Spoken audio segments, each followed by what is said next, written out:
Ang Department of National Defense patuloy na magtatrabaho para tiyakin ang seguridad ngayong holiday season. Kasama natin sa balitang yan si Radyoman Marjo Domingo.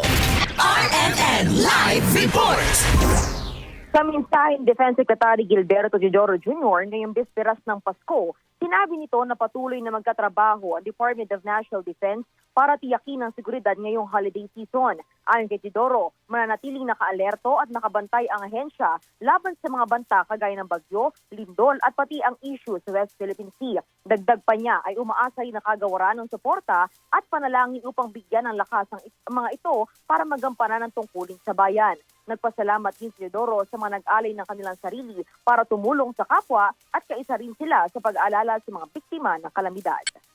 Sa mga kasamahan natin sa paglilingkod sa ating bansa, ako, 10 na aking pamilya ay nagpapasalamat sa inyo, sa inyong sincero at dedikadong paninilbihan itong nakaraan na taon na aminado tayo hindi madali sa lahat ng sinapit ng ating bansa.